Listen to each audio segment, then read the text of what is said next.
सुहागलों की कथा। बहुत काल पूर्व की बात है। सूरजपुर और चांदपुर के राजा आपस में अभिन्न मित्र थे। सूरजपुर के राजा की कन्या का विवाह हो रहा था।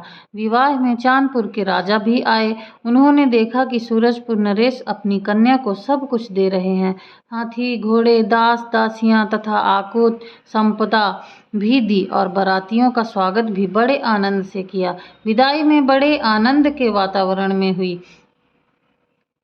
विवाह के बाद चांदपुर नरेश ने वापस घर आकर विवाह की बहुत प्रशंसा की। रानी को भी बहुत सब बताया, उन्हें भी आनंद आया। रानी ने कहा, अभी तो राजकुमार छोटे हैं, भविष्य में जब अपनी भी कन्या होगी तो हम भी धूमधाम से विवाह करेंगे। वहाँ बारात ने वापसी में चांदपुर की नदी किनारे पड़ाव डाला। सभी बाराती जलपान आदि करने लगे। उधर चांदपुर नरेश जंगल में शिकार खेलने घोड़े पर सवार होकर निकले। अनायास नदी के किनारे सूरजपुर के राजा की बेटी की बारात देखकर उनका कुशल क्षेम पूछने के लिए समीप आ ही रहे थे कि सुनाई पड़ा, राजा ने सब कुछ तो दिया, किस काम का, क्योंकि हाथी घोड़े बांधने के लिए तो खूंटे दिए ही नहीं। तभी एक वृद्ध का कड़क स्वर गूंज उठा, इसलिए कन्या के हाथ पैर काटकर खूंटे बनाकर बांध दो। ऐसे कठोर शब्द सुनकर राजा बारातियों से नहीं मिले और राजमहल वापस आ गए। उसी समय सूरजपुर के सिपाहियों और कन्या ने भी वे कटु वचन सुने तो उन्हें बड़ा दुख हुआ कि इतना सब कुछ देने के बाद भी इन्हें संतोष नहीं हुआ। यहाँ राजा वापस आए और सीधे शयनागार में जाकर सो गए। रानी को पता हुआ कि राजा साहब आज शिकार खेले बिना ही महल सीधे वापस आ गए और सीधे किसी से बिना कुछ बोले शयन कक्ष में चले गए। रानी वहां पहुंची और राजा से विनम्रता पूर्वक बोली, क्या बात है, आपकी तबीयत ठीक नहीं है क्या? इस पर राजा ने बड़ी गहरी सांस भरकर रानी को सारा हाल सुना दिया। रानी सुनकर स्तब्ध रह गई। फिर राजा ने सिपाही को बुलाया और बोले, पूरे राज्य में ढिंढोरा पिटवा दिया जाए कि अब से हमारे राज्य में किसी के यहाँ कन्या नहीं होगी और यदि कन्या हो तो उसे मरवा दिया जाए। चांदपुर में राजा के आदेश को सुनकर सभी स्तब्ध रह गए, पर राज आज्ञा तो राज आज्ञा ठहरी, सभी को पालन करना जरूरी है। यहाँ धीरे धीरे राजकुमार समझदार हो रहे थे। एक दिन रक्षाबंधन का त्योहार था। जिनकी उस घटना के पहले की लड़कियां थीं, उन्हीं के यहाँ कन्याएं थीं, बाकी राज्य में केवल लड़के थे। राजकुमार अपनी माँ के पास गए और बोले, माँ मेरी बहन नहीं है, मुझे राखी बंधवाने के लिए बहन चाहिए। माँ ने बड़े लाड़ प्यार से अपने राजकुमार को समझाया कि अभी तुम्हारे दोस्त की बहन ससुराल से आएगी, मैं उसी से आपको राखी बंधवा दूंगी। परंतु राजकुमार नहीं माने, उन्होंने हट पकड़ ली, नहीं मुझे अपनी सगी बहन चाहिए। अंत में राजकुमार की जिद के आगे रानी ने राजा का आदेश राजकुमार को कह सुनाया। राजकुमार बोले, अब समझ में आया, इस राज्य में किसी के यहाँ लड़कियाँ क्यों नहीं हैं, तभी तो सभी भाई यहाँ उदास रहते हैं। पर राजा साहब के डर के कारण कोई कुछ नहीं बोलता। राजकुमार ने अपनी माँ से कहा, माँ मेरी एक प्रार्थना है, अब जो भी कन्या होगी वह राजकन्या नहीं राजकुमार की बहन होगी, अतः उसे मेरी आज्ञा से जीवित रखा जाए। रानी ने कहा, अच्छा छोटे राजा साहब, ऐसा ही होगा। अब तो भोजन करिए, बड़े राजा साहब आते ही होंगे। राजकुमार ने भोजन किया और शिकार खेलने जंगल में चले गए। देवी माता जी का मंदिर देखकर प्रार्थना करने लगे, हे माँ मुझे एक बहन देना। दिन बीतते गए, रानी गर्भवती हुई और उन्होंने एक सुंदर कन्या को जन्म दिया।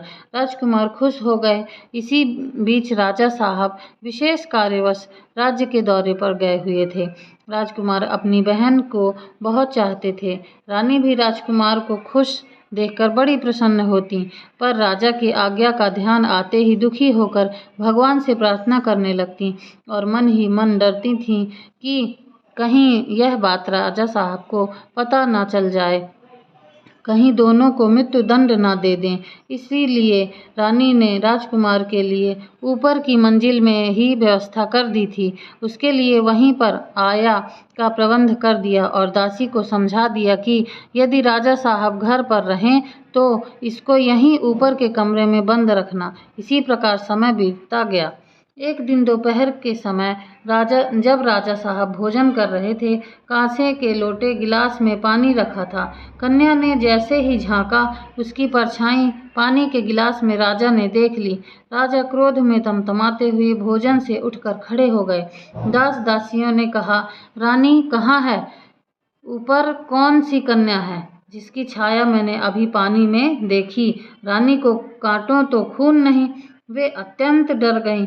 फिर राजा साहब दहाड़े, बोलती क्यों नहीं? कौन मेहमान कन्या आई है ऊपर? रानी हाथ जोड़कर खड़ी हो गईं और उन्होंने डरते हुए राजकुमार की आज्ञा और अनुरोध राजा साहब को कह सुनाया। राजा साहब दहाड़ कर बोले, राजकुमार को हाजिर किया जाए। सिपाही ने आकर कहा, राजकुमार घर पर नहीं हैं, वे शिकार खेलने के लिए गए हैं। राजा साहब ने राजकुमार को देश निकाला के आदेश को लिखवाकर गेट पर टंगवा दिया। राजकुमार आए और उन्होंने राज्य में मातम छाया हुआ देखकर सिपाहियों से पूछा, क्या बात है? किसी ने भी उत्तर नहीं दिया। राजकुमार ने जैसे ही महल में प्रवेश किया, गेट पर आदेश देखकर वे सब समझ गए। इसीलिए वहीं पर रुक गए और बिना कुछ कहे और बिना कुछ बोले उन्होंने सिपाहियों से कहा, मेरी माँ को बुला दीजिए। माँ को दुखी देखकर वे ज़्यादा कुछ ना बोले और माँ से बोले, जिसके कारण मुझे देश निकाला दिया गया है वह बहन मुझे दे दीजिए। माँ ने बहन को लाकर खड़ा कर दिया। माँ की ममता को तो मालूम ही था, यह तो होना ही था। उन्होंने लड्डुओं में कुछ मोहरें बांध दी जिससे भाई बहनों को कष्ट ना हो, कुछ तो यह इनके काम आएंगी। ऐसा सोचकर उन्होंने दोनों भाई बहनों को रूंधे कंठ से विदा कर दिया और प्रार्थना करने लगी, हे देवी माता, तुम तो सभी जगह मेरी संतान की रक्षा करना, इनको दुख सहन करने की शक्ति देना माँ। और विलाप करते हुए महल में चली गईं। भाई ने बहन को घोड़े पर बिठाया, घोड़े को ऐंठ लगाई और चल दिए। चलते चलते राज्य की सीमा के उस पार जंगल में रात हो गई। भाई बहन रात में वहीं पेड़ के नीचे घोड़े को बांधकर सो गए।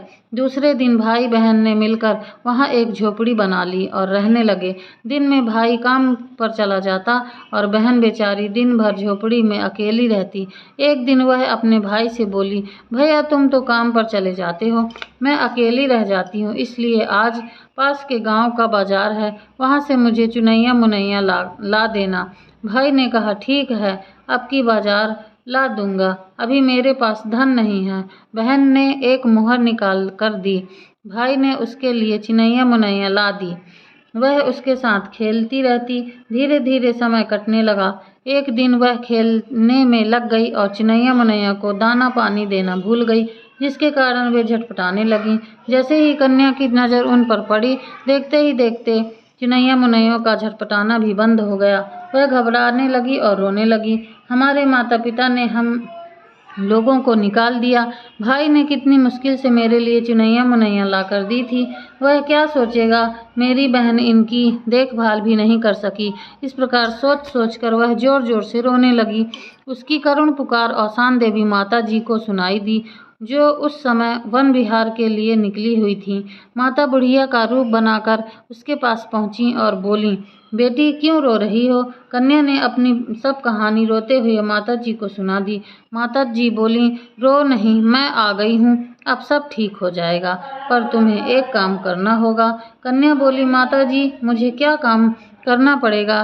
तुम्हें हुर्रैया सुहागली करने पड़ेंगी और सब विधि कह सुनाई। यह सब सुनकर कन्या बोली, माता यह जंगल में मैं कैसे करूँगी? तब माता जी ने कहा, तुम सब सामान और गुड़ चना मंगा लेना, तब कन्या ने कहा, मैं यहाँ 7 सुहागिन कहाँ से पाऊंगी। माताजी बोली, औसान बीबी सब कर लेंगी। तुम सोमवार गुरुवार को मेरा बताया हुआ सामान मंगा लेना। तुम्हारी मन से पूजा की तैयारी होते ही देवी माँ सब व्यवस्था कर लेंगी। और कोई भी औसान देवी की सुहागिन अगर मन से करने का व्रत मान ले तो वे सब काम आसान कर देती हैं और मनोकामना पूरी करती हैं। यदि सुहागिन स्त्रियां ना मिलें तो यह सब सामग्री कुआं अथवा तालाब में प्रेम पूर्वक विसर्जित कर देना चाहिए। मैं ऐसा ही करूंगी। कन्या के ऐसा कहते ही वे अलोप हो गईं। कन्या ने औसान बीबी की मनौती की थी। कन्या की नज़र चिनैया मुनैयों पर पड़ी। वे चहचहाने लगीं और कन्या भी खुश होकर नाचने लगी। इतने में ही उसका भाई आ गया। कन्या ने सारी बात अपने भाई को बताई। भाई बोला, ठीक है, मैं बाजार से गुड़ चना ला दूंगा, पर अभी कुछ दिन रुक जाओ। कन्या बोली, भैया क्यों?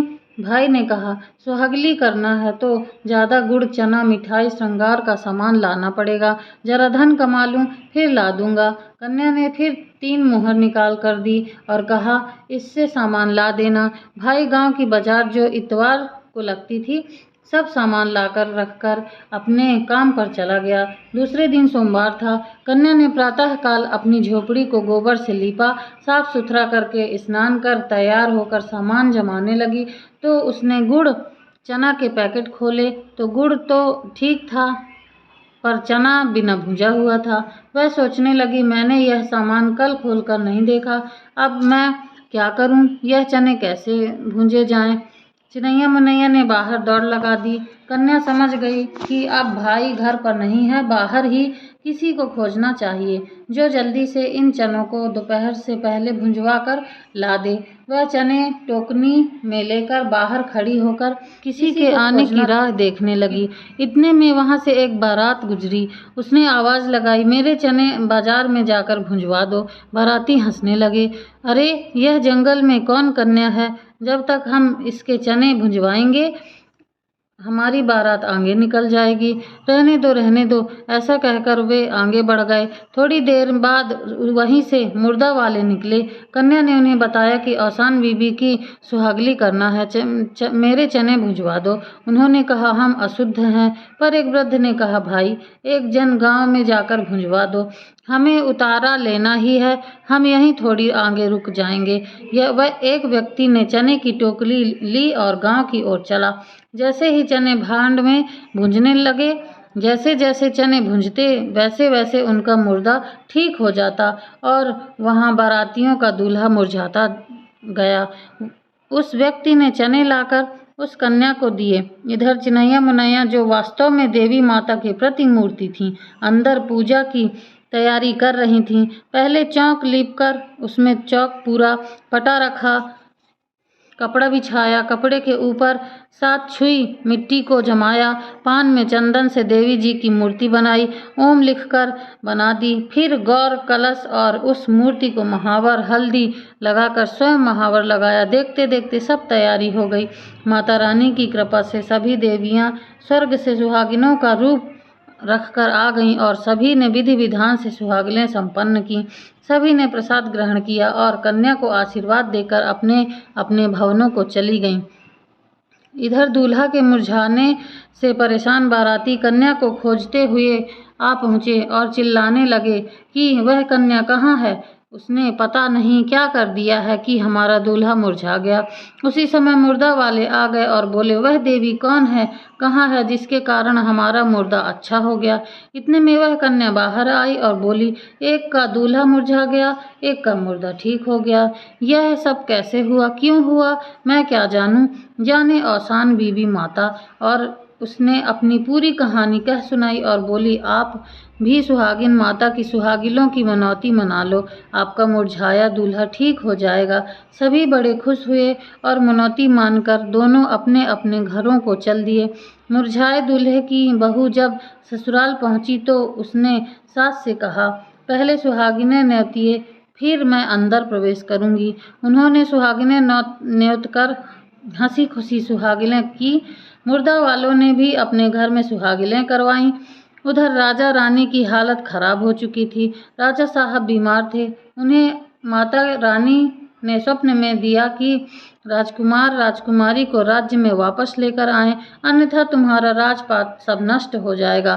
प्रातःकाल राजा ने रानी को स्वप्न में सुनाया और चारों ओर सिपाहियों को दौड़ाया। सिपाही चारों दिशाओं में ढूंढते हुए एक नदी किनारे घोड़ा खड़ा देखकर रुक गए। वहीं राजकुमार पानी पी रहे थे। एक बूढ़े सिपाही ने घोड़े के मस्तक पर चांद देखा और उसे पहचान गया और घोड़े पर हाथ फेरा। घोड़ा हिनहिनाया और उनको पहचान गया। इतने में राजकुमार आ गए। सिपाही ने पूरी दास्तान चांदपुर के राजा की राजकुमार को सुना दी। राजकुमार भी बूढ़े सिपाही को पहचान गए। वे बूढ़े सिपाही को अपने घर में ले गए, जो औसान बीबी की कृपा से महल बन गया था। राजकुमारी बूढ़े सिपाही से मिलकर खुश हो गईं।